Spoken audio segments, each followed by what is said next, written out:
Hey everybody, Davies Tallow coming at you once again with another Freefall special celebrating the arrival of spring by going through my live album collection. And we'll be going through the net for 30 days, 30 groups, and going from A to Z. I was going to do a ranking, but it would have took too long, and I didn't want to sit there and decide who was my favorite and who was my least favorite.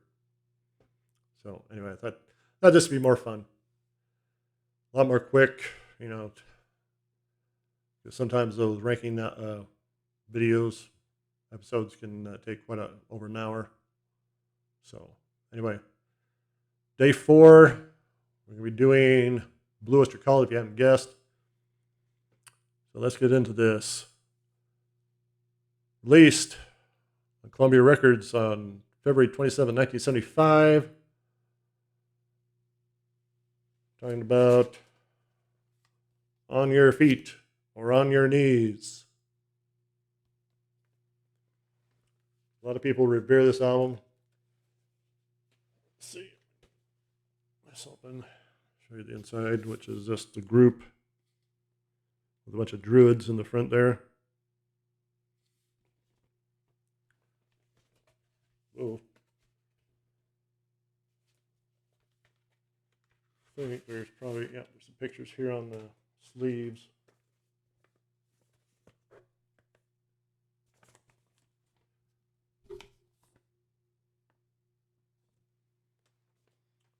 You know,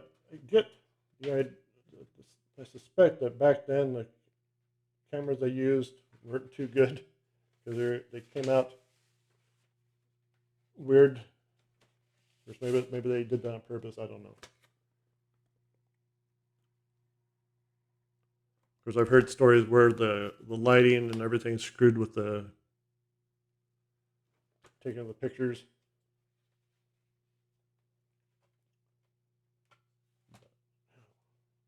For heck's sakes, cooperate with me, please.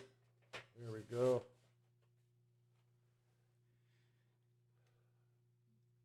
When I first heard this album, I didn't know what to make of it. Of course, back when I first discovered Blue Oyster Cult, I didn't know what to make of Blue Oyster Cult. But after reading how they started all that, they started out as they're supposed to be the American equivalent of Black Sabbath in a more comical sense. A lot of their songs have these, like Subhuman, Harvester of Eyes, kind of a tongue-in-cheek theme. But yeah, it starts out side 1, starts with Subhuman, Harvester of Eyes, Hot Rails to Hell. Fantastic songs. Side 2, The Red and the Black. Okay, not a big fan. 7 Screaming Dizbusters. Love that song. 7 Screaming Dizbusters. Buck's Boogie. Side 3. Then came The Last Days of May. Nice, mellow. One of Buck's best songs. Cities on Flame. And ME 262. Side 4, Before the Kiss of Red Cap. I Ain't Got You, and then ends with Born to Be Wild. A lot of people say that they don't like bands adding covers to their live albums when they've got tons of other great songs, their own great songs to do. And I agree. If you want to do a cover during the concert, or 1 or 2 or 3 covers, as long as they're done good, do it. But don't put it on your live albums. I'm sorry, but I don't like that. You may like it, but I don't. I think it's just I think it makes it cheap. Don't get me wrong, that Born to Be Wild is a great song, but it I, it shouldn't be here. So all in all, like I said, it's revered amongst Blue Oyster cultists. You know, but it's a good, it's a decent album. It's not one of my favorites. The next one is, and I do have Sun Enchanted Evening, but I didn't bring it down. I forgot to bring that down. Decent album, but I think it should have been lot more than this one. It should have been a double album. Let's put it that way. So I didn't. I was going to bring it down, but I didn't,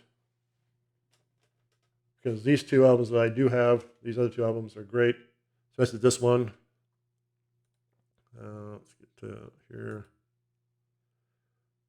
Released in 1982, following their Fire of Unknown Origin tour. The Extraterrestrial Lab.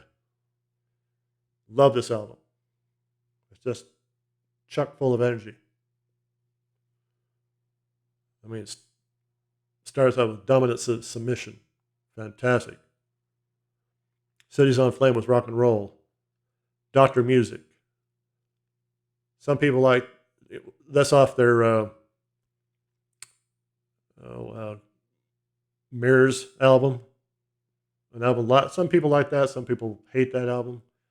It's a decent album, it's not my favorite, but Doctor Music on this album is just awesome. I mean, they just pull out all the stops on that album, or song. It goes into Red to Black. Like I said, I'm not a big fan. Joan Crawford, great. Bernie for You. It's okay. I just don't need to hear it again. So one of the downers of on this album. And then the main downer, Roadhouse Blues. Blue Oyster Cult does a decent job with it here. It just leave it the live show. Don't put it on the live album. Put another song, like they could have done so much, a lot more, some other song from their Fire of Unknown Origin album. I mean, they could have done, see what I got here. They could have done Soul Survivor, Vengeance, The Pact, After Dark, Don't Turn Your Back. I mean, that album was chock full of good live material, but they didn't do it. But, you get what you get, you're subject to what they want to do. Black Blade. Love Black Blade on here. Black Blade off of Caldosaurus Rectus. I love, but the live version on here, oh, it's awesome. You go to Hot Rails of Hell, then into Godzilla. A lot of people say, well, I don't need to hear Godzilla again. This Godzilla is awesome. And it does a little drum solo in the middle of it. Veteran of the Psychic Wars. Great. ETL. Not a big fan of that one, but it's great. And of course, it ends with Don't for the Reaper.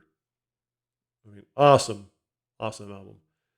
Just the two songs, the Burning for You and Roadhouse Blues, are the only downer on this album for me, with Red and the Black, a strong second.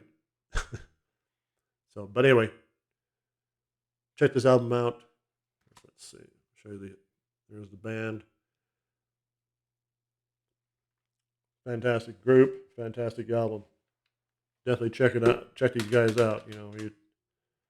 Blue Oyster Cult's they're still going strong today. They just put out a new album. The Symbol Remains, I believe. I've heard it. Got to listen more of it. I mean, they've come back with a vengeance. A lot better than their previous albums. But their previous albums were decent. Before that, I think Curse of Hidden Mirror and Heaven Forbid good albums. I think they could have been a lot bit better, but The Simple Remains is great. Check it out. Check out Blue Oyster Cult. Leave your comments down below. Your own listing, of your live albums. I'd love to see it, and we'll see you on the next one. See ya.